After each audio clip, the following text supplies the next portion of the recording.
여러분 혹시 운동 좋아하세요? 운동 좋아하죠. 저는 운동을 하는 것보다 보는 게 더 좋습니다. 네. 특히 어렸을 때 그 야구 보는 거 참 좋아했던 것 같아요. 제가 중학교 때에 이 박찬호 선수가 메이저리그 그 LA 다저스에 데뷔를 하지 않았습니까? 근데 그 박찬호 선수가 얼마나 유명했는지 저희 학교에서 이 박찬호 선수가 데뷔할 그 등판할 때 이제 선수에 나올 때 수업을 안 하고 그때 학교 이런 모니터가 있었는데 그 경기를 틀어주는 거예요. 뭐 저희들이야 뭐 너무 좋았죠. 그렇게 봤는데 지금 생각해 보면 교장 선생님이 박찬호 선수를 엄청 좋아했던 것 같아요. 지금 수업 시간에 어떻게 그걸 틀어줬을까 그런 생각이 들었는데 이 야구는요 다른 구기 종목 스포츠하고 조금 달라요. 그러니까 이제 축구나 농구는 정해진 시간 안에 많은 이제 점수를 획득하는 팀이 이기는 그러한 경기잖아요. 근데 야구는 제한 시간이 없어요. 그죠? 제한 시간이 없는 대신에 이 아웃 카운트를 3개를 잡아야 이제 경기가 끝나게 되는 것이죠. 그래서 야구에는 이런 말이 있어요. 야구의 가장 큰 매력은 끝날 때까지 끝난 게 아니다. 그죠? 아무리 큰 점수차로 지고 있어도 언제든지 뒤집을 수 있는 것이 바로 야구의 매력인 것이죠. 예를 들어서 이제 축구 같은 경우는 뭐 예를 들어 5대 0으로 지고 있다. 그러면요, 이건 그냥 끝난 거예요. 뭐 시간이 얼마 남든지 간에 수비만 계속 잘 막으면은 어떻게 이제 이길 수가 없어요. 근데 이 야구는 정말 점수차가 많이 벌어지더 하더라도 이제 마지막에 이제 역전을 시킬 수 있는 것이 야구의 이제 매력이라고 볼 수 있죠. 실제로 2013년에 이 SK와 두산의 경기가 있었거든요. 근데 SK가 이 두산에게 11대 1로 지고 있었어요. 그러니까 야구 경기도 10점 차 이상이면 거의 패색이 짙은 거의 끝난 게임이에요. 근데 이 게임이 어떻게 되는지 아세요? 13대 12로 뒤집어 버립니다. 그것도 9회 말 마지막에 역전을 시켜서 아주 짜릿한 경기로 끝났다는 것이죠. 이 야구에서는요, 이 9회 말 투아웃이라는 이 상황이 있는데요. 이 상황은 거의 이 경기가 이제 끝났다라는 그런 상황이에요. 이제 아웃 카운트 하나만 잡으면 모든 게임이 이제 끝납니다. 근데 이 그 야구의 반전이요, 바로 이 9회 말 투아웃에서부터 시작이 된다는 거예요. 그래서 이 9회 말 투아웃이라는 말이 요즘은 이제 사회적인 용어로도 바뀌어서 이렇게 해석이 되고 있어요. 9회 말 투아웃이라는 것은 아무리 어려운 상황이라도 끝까지 포기하지 않고 집중하면은 그 경기를 뒤집을 수 있다는 그런 의미입니다. 그러니까 즉 우리 인생에서 이제 다 끝났고 더 이상 희망이 없다고 느껴지는 그런 상황 속에서도 포기하지 않고 집중한다면 분명히 그 상황을 뒤집을 수 있는 기회가 온다라는 것이죠. 오늘 본문에도요, 이처럼 인생의 9회 말 투아웃과 같은 모든 것이 끝나고 절망적인 상황에 빠진 사람들이 등장합니다. 바로 바울과 실라였어요. 이 바울과 신라는요, 원래 2차 전도 여행을 소아시아 지역으로 이제 하려고 다 계획하고 다 준비하고 있었어요. 그런데 성령님께서 그들을 소아시아로 보내는 것이 아니라 한 번도 가보지 않았던 이제 유럽, 이제 빌립보 쪽으로 가게 하십니다. 그렇게 성령의 인도하심을 따라서 빌립보에 들어갔어요. 근데 빌립보에 들어갔을 때 귀신 들린 여인을 만나게 되는 거예요. 근데 이 귀신 들린 그 여인이 그 귀신의 힘으로 점을 치는, 그러니까 쉽게 말하면 점쟁이였어요. 이 점쟁이였는데 이 점쟁이가 일반 사람이 아니라 다른 사람에 속해 있는 종으로 있었던 그런 신분이었거든요.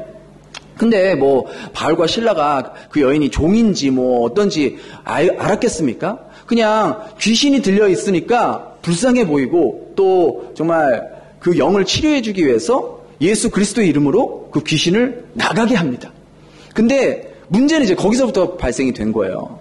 이 귀신의 힘을 입어서 점을 치고 이제 그것을 이용해서 이제 돈을 벌었던 그 주인이 있어요. 그 여인의 주인. 그 여인의 주인이 이제 돈벌이 수단이 끊어지니까 이 어디서 알지도 못하는 이 바울과 실라라는 놈들이 와가지고 자기의 돈벌이의 수단을 끊어버리니까 열이 받는 거죠. 그래가지고 말도 안 되는 이유로 이 바울과 실라를 억울하게 매를 맞게 하고 감옥에 가게 만드는 것입니다. 하나님께서 분명히 환상을 보여주셨어요. 이 마게도냐 빌립보로 가는 환상을 보여주셔서 원래 계획했던 것까지 다 제쳐놓고 하나님의 인도하심에 순종해서 여기까지 왔는데, 그래서 평생 귀신에 시달리는 그 여인을 구해주었는데 그 결과가 뭐예요? 두드려 맞는 것과 감옥에 들어가게 된 거예요. 이게 하나님께 순종한 결과야? 라고 하나님을 원망할 수도 있었죠. 감옥에서 무슨 전도 여행을 하며 무슨 복음을 전할 수 있겠습니까? 이제 다 끝났다라고 여겼을지도 몰라요. 그러니까 우리 인생도 그렇죠. 우리가 인생을 살면서 어찌해야 할지 모르는 막막한 일을 만나곤 합니다. 난 정말 최선을 다해서 내 비즈니스를, 내 사업을 운영했는데 점점 상황이 악화되는 거예요. 특히나 이 코로나 바이러스의 이 장기화로 인해서 계속해서 경제적인 큰 타격을 입고 있는 분들이 얼마나 많은지 몰라요. 아까도 잠깐 아침에 우리 집사님들하고 이야기했는데 이게 장난이 아닌 거예요. 지금 뭐 호치민이나 하노이는 그나마 괜찮지만 베트남에서도 다른 지역은 다 경기가 망가져가지고 막 다 무너지고 다 그렇게 망하는 그런 실정인 것이죠. 제가 아는 분은 1년 전에 이 베트남에서 이제 사업을 계획하고 구상하고 또 돈도 다 준비해가지고 저기 빈증에 이제 그 공단에 이제 공장을 차렸어요. 그래서 다 거기에서 이제 스타트를 딱 시작하려고 하는데 작년 2월에 뭐가 터졌어요? 코로나가 터져버린 거예요. 다 셋업하고 돈 투자하고 다 계획했는데 한 번도 열어보지 못하고 그냥 다 매각하고 그냥 쫄딱 망해버린 거예요. 그러니까 그만큼 계획한 거, 투자한 게 다 날아가 버린 것이죠. 경제적인 손실은 손실이고 또 앞으로 어떻게 해야 될지 막막한 현실에 놓여 있던 것이죠.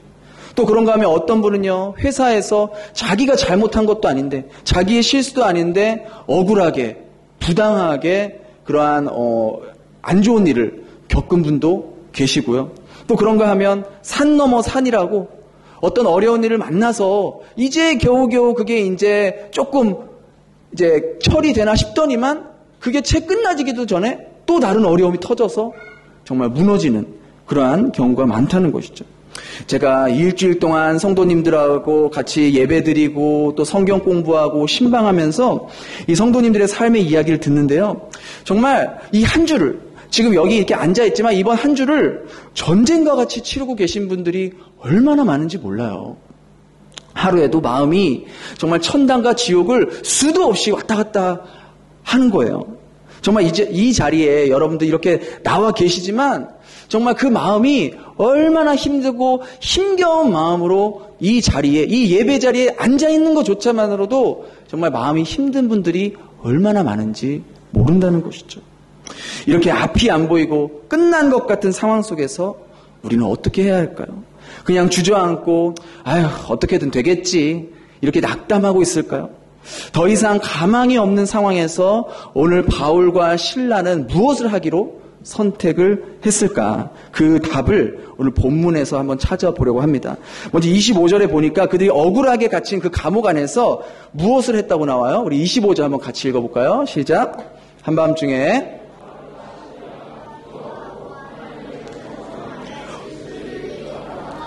뭐 한 게 겨우 기도예요. 찬양이에요. 이렇게 라고 생각할 수 있는 분도 있어요. 지금 절망적인 상황에서 기도가 나와? 찬양이 나와? 어떻게 해서든지 지금 감옥에 들어갔으니까 돈을 써서 나오든 아니면 사람에게 부탁해서 아니면 뭐 재판을 걸어서 빨리 나올 수 있도록 어떤 뭐 방법을 써야 되는 거 아니야? 우리는 흔히 그렇게 생각하잖아요. 아, 지금 그냥 태평하게 기도만 하고 있을 거야? 지금 빨리 어떻게라도 뭘 해서라도 감옥에서 나와야 될 거 아니야? 라고 우리는 생각한다고요. 일반적인 반응이에요.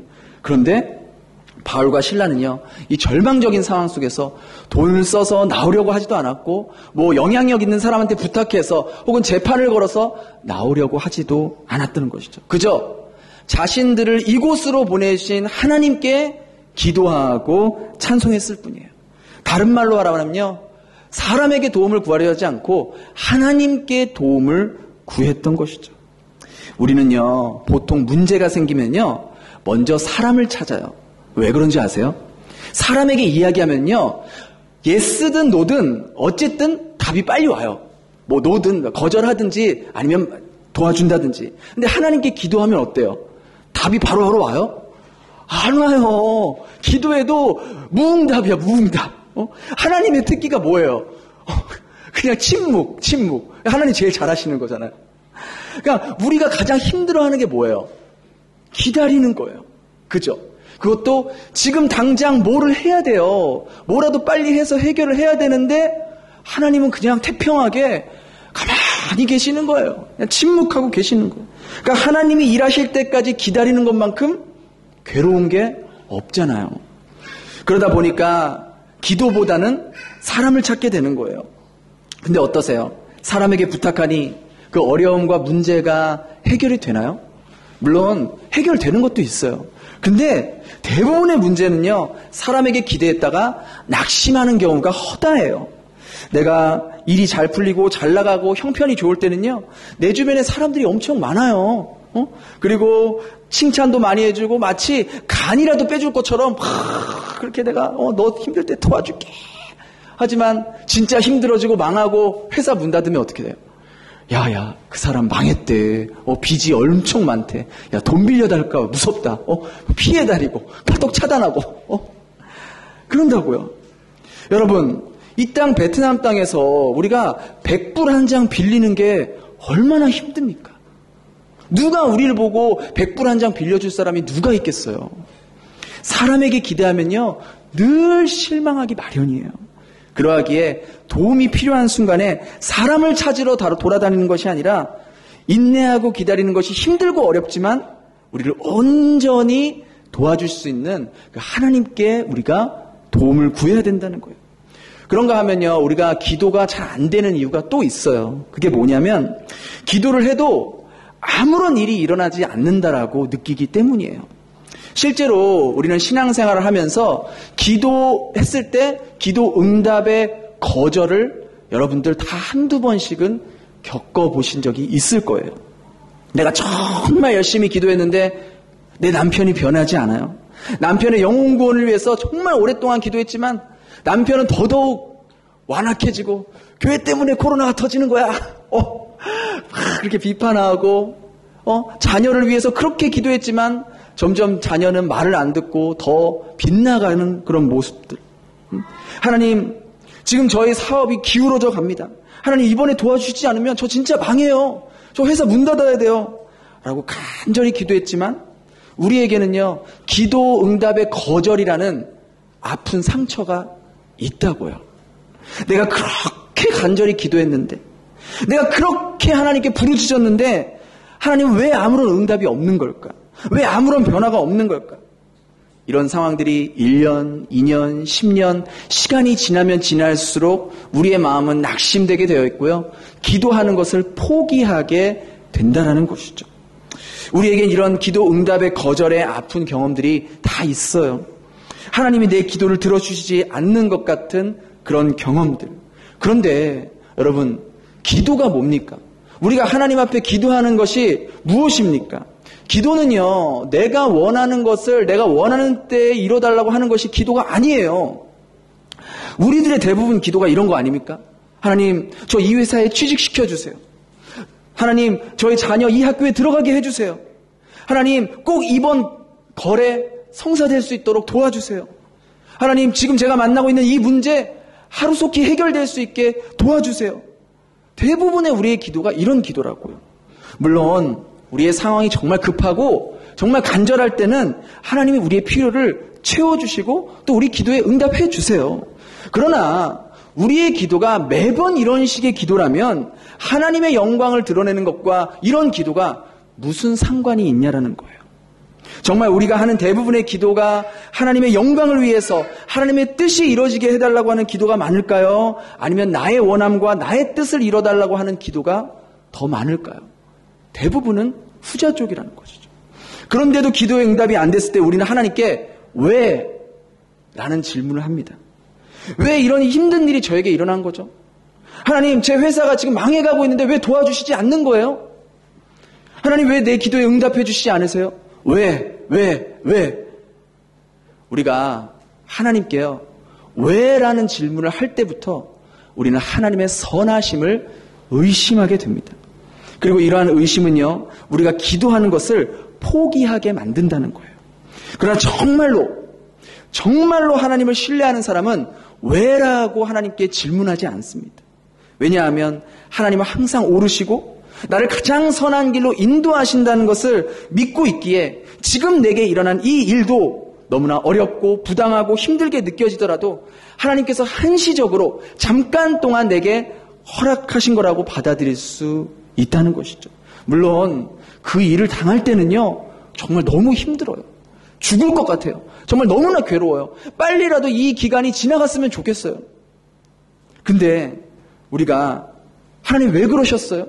왜 도와주시지 않으셨어요? 왜 하필 나예요? 왜 응답이 안 되죠? 라고 물어보면 물어볼수록 답이 안 나와요. 오히려 하나님으로부터 더 멀어지게 되어 있어요. 욥을 보세요. 욥이 그가 정말 감당하기, 정말 성경에는 우리가 감당할 수 있는 고난만 준다 그랬는데 욥을 보십시오. 욥이 당한 고난은요, 정말 사람이 감당할 수 없는 고난이에요. 정말 그 강도들이 와가지고 그의 종들을 다 죽여버렸죠. 하늘에선 불이 떨어져서 그가 가지고 있는 모든 전 재산이 다 타버려서 죽어버렸죠. 그리고 큰 태풍이 일어나서 자기 집이 무너져 그 집안에 있던 자녀들이 다 죽어버렸어요. 이 세 가지 중에 한 가지만 우리들에게 일어나도 우리는 하나님의 선하심을 의심하고 하나님을 떠나버릴 수도 있어요. 그런데 이렇게 정말 감당하기 어려운 이 고통과 고난을 당한 이 욥도 하나님 왜 이런 일이 저에게 일어나는 거예요? 하나님 왜 이런 고통을 주시는 거죠? 이렇게 말할 수 있잖아요. 근데 욥은 그렇게 말하지 않았어요. 욥이 이런 모든 고통을 당한 후에 뭐라고 고백한 줄 아세요? 우리 한번 욥기 1장 21절 22절 같이 읽어보겠습니다. 시작. 이르되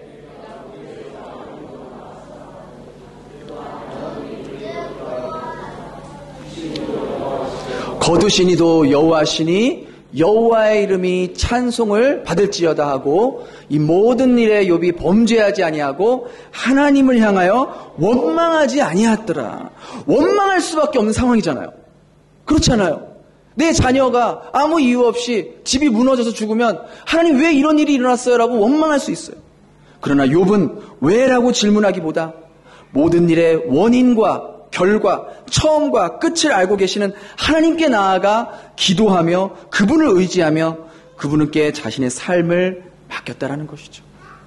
우리의 인생의 절망적인 순간에도요, 정말 이 구의 말 투아웃과 같은 끝난 것 같은 그런 상황 속에서도 기도를 멈추지 말아야 하는 것은 오직 하나님만이 우리의 도움이 되시고요, 하나님만이 내 인생의 시작과 끝과 나의 과거와 현재와 미래의 일을 알고 계시기에 내가 지금 만나고 있는 이 상황과 문제의 원인을 나는 지금 당장은 알 수 없지만 내게 일어난 이 일도 하나님의 섭리 가운데 있음을 믿기에 우리는 기도를 멈추지 말아야 한다는 것이죠.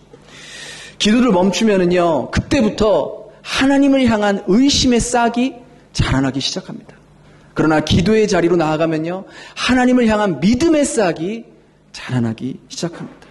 여러분은 어떤 씨앗을 심으시겠습니까? 의심의 씨앗을 심으시겠습니까? 아니면 믿음의 씨앗을 심으시겠습니까? 우리가 마음속에 어떤 씨앗을 심느냐에 따라서 우리는 그 씨앗의 결과를 먹게 될 겁니다. 그렇게 절망적인 상황을 만나고 모든 것이 끝났다고 여겨질지라도 우리가 하나님을 향한 기도를 멈추지 않을 때 이 상황이 끝이 아니라 하나님의 또 다른 계획하심을 볼 수 있게 된다는 거예요. 즉, 이 구의 말 투아웃과 같이 끝나기 일보 직전의 상황 속에서도 기적 같은 하나님의 역전을 경험할 수가 있다라는 것이죠. 바울과 실라가요, 이제 억울하게 매를 맞고 감옥에 갇히지 않았습니까? 고통의 시간을 보내고 있었지만 그들은 하나님을 원망하거나 낙심하지 않았어요. 오히려 기도를 선택하고 찬양하는 것을 선택했어요. 지금 당장은 내가 이곳에 이 감옥으로 왜 왔는지는 모르지만 분명히 하나님께서 이곳으로 보낸 이유가 있을 거다. 그 믿음을 가지고 나아갔던 것이죠. 그 믿음이 있었기 때문에 그들은 지하 감옥 안에서도 기도와 찬양을 멈추지 않았던 거예요. 그런데 그렇게 했을 때 하나님께서 어떤 일을 일어나게 하신지 아십니까? 26절 한번 같이 읽어보겠습니다. 시작.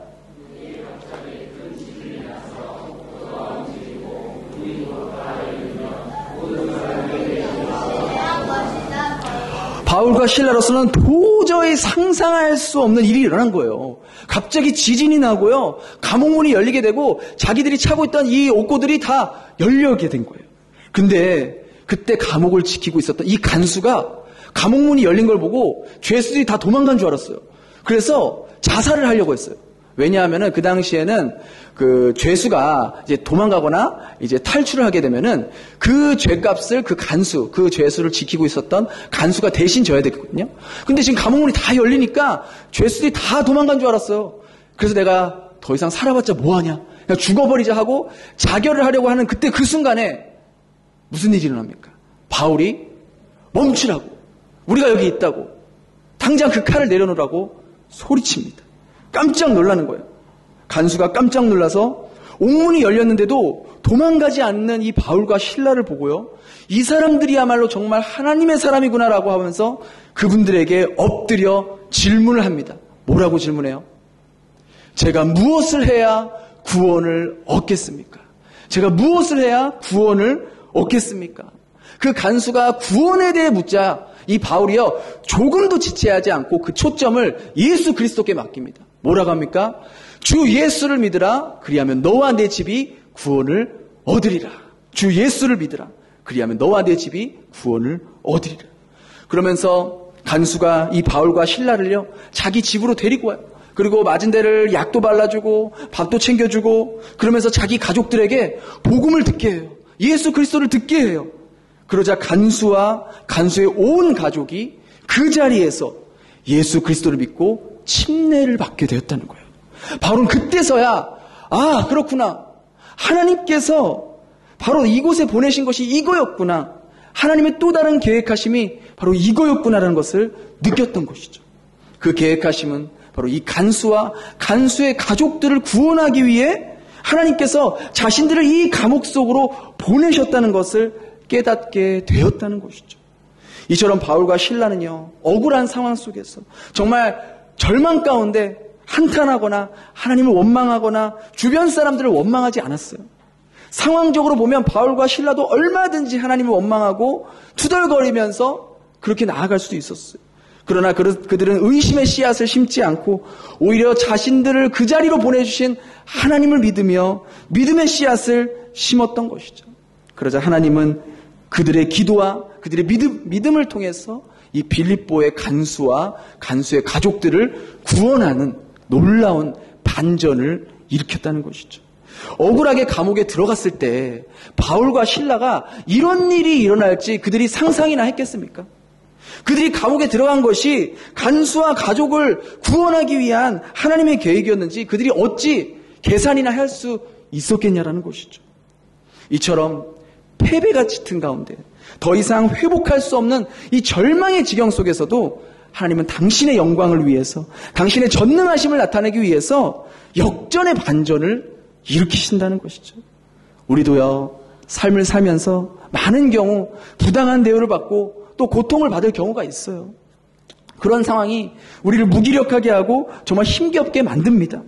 그때 왜 나에게 이런 일이 일어났습니까? 왜 나입니까? 라고 묻기보다 그러한 상황 속에서 하나님의 또 다른 계획하심을 믿고 신뢰하며 나아갈 때 하나님은 그 절망스러운 상황 가운데서도 얼마든지 반전과 역전을 일으키시는 하나님을 만나게 된다라는 것이죠.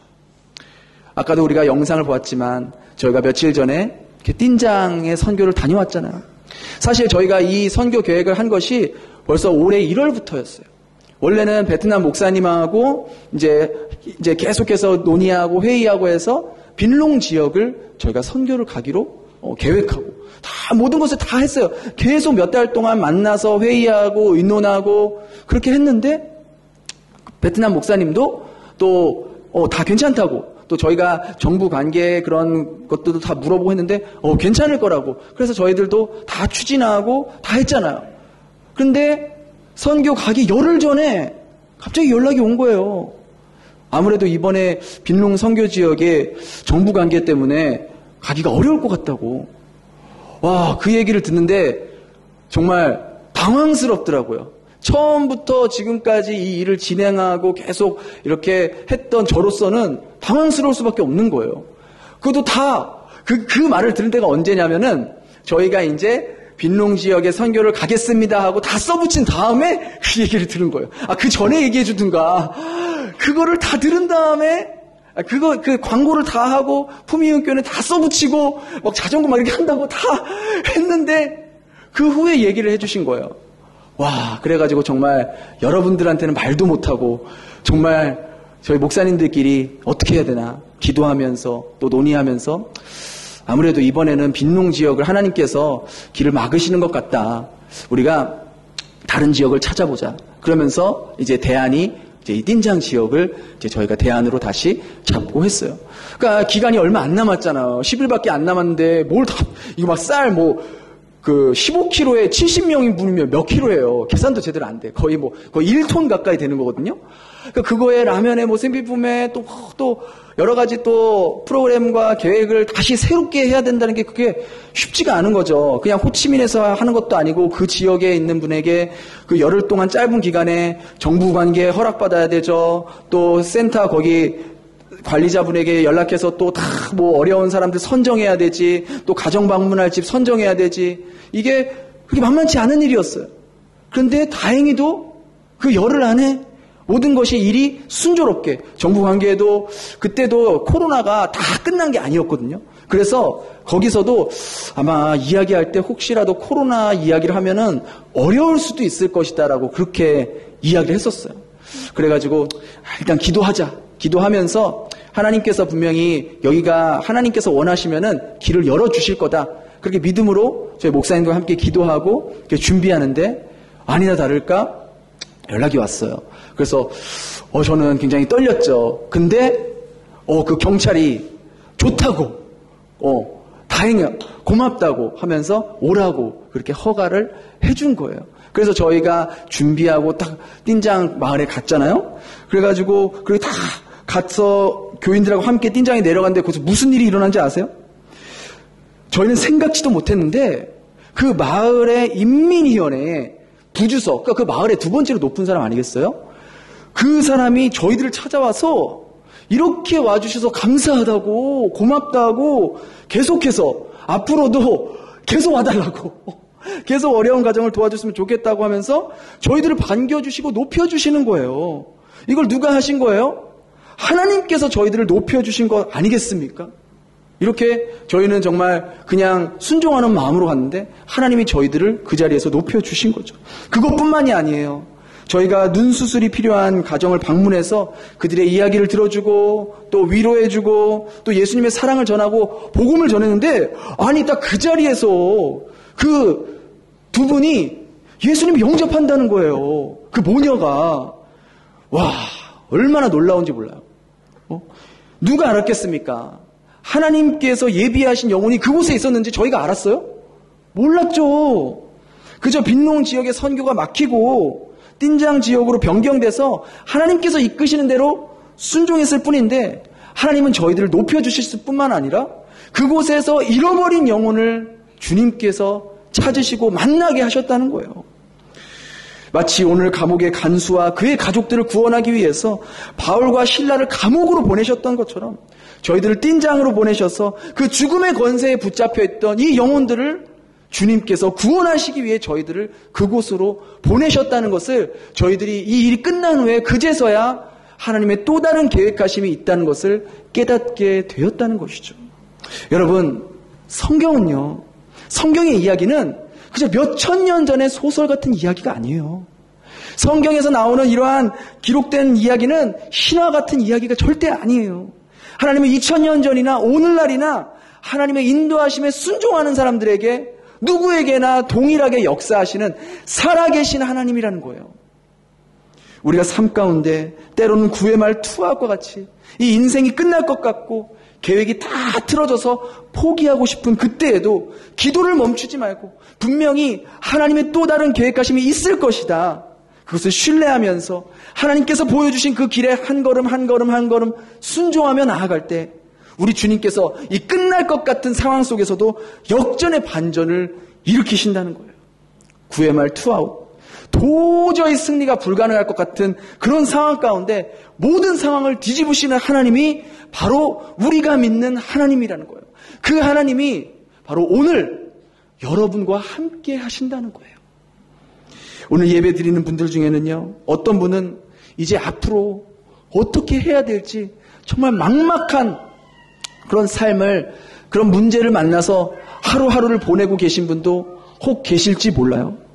어떤 분은 지금 정말 내 힘으로는 감당할 수 없는 그런 어려운 문제를 만나서 정말 힘겹게 이 자리에 앉아 계신 분도 계실지 몰라요. 또 어떤 분은 지금 이제 다 끝났어. 이제 앞으로 어떻게 할 수가 없어. 도저히 회복이 안 될 것 같아. 하고 주저앉아 계신 분도 혹 이 자리에 있을지도 몰라요. 그러나 역전의 하나님께서 우리와 함께 하시며 어떤 상황에서도 우리를 향한 선한 계획을 가지고 계신 그 주님을 신뢰하며 기도하는 것을 멈추지 않을 때 분명 다 끝날 것 같고 모두가 다 안 된다고 모두가 다 끝났다라고 하는 그 상황 속에서 반전을 일으키시며 역전을 일으키시는 하나님의 도우심을 경험하게 될 것입니다. 그런 놀라운 은혜가 저와 여러분들에게도 임하게 되길 예수님의 이름으로 축원합니다. 기도하겠습니다. 하나님, 오늘 말씀을 통해 하나님의 섭리를 깨닫게 됩니다. 앞이 보이지 않고 길이 열려있지 않는 상황 속에서도 여전히 신실하게 지금도 나를 위해 일하고 계신 그 하나님께 기도를 멈추지 않도록 믿음을 허락하여 주시옵소서. 바울과 실라를 어두운 감옥으로 보내면서까지 간수를 구원하려는 계획이 있을지 그들이 알았겠습니까? 우리 삶 가운데 때로는 절망의 상황을 만나고 이제 끝난 것 같은 현실 속에서도 하나님은 나를 위해 또 다른 계획을 준비하고 계시는 그 주님을 믿음의 눈으로 바라보게 하여 주시옵소서. 하나님, 지금 이 자리에는 너무나도 힘든 삶의 문제로 인하여 마음의 고통을 당하고 있는 주의 자녀들이 있습니다. 누구에게도 말할 수 없는 어려움과 아픔으로 인하여 눈물을 흘리고 있는 성도들이 있습니다. 앞으로 어떻게 해야 할지 막막한 현실 앞에 그저 눈물만 흘리고 있는 분도 계실지 모릅니다. 주여, 이들의 고통의 신음소리를 외면하지 마시고 주님의 손길로 붙잡아 주시옵소서. 마음이 괴롭고 어려울수록 더욱 기도의 자리로 나올 수 있게 하여 주시고 역전의 승리를 가져다 주실 하나님을 믿고 따르며 말씀에 순종하는 주의 자녀들이 되게 하여 주시옵소서. 감사드리며 예수님 이름으로 기도드립니다. 아멘.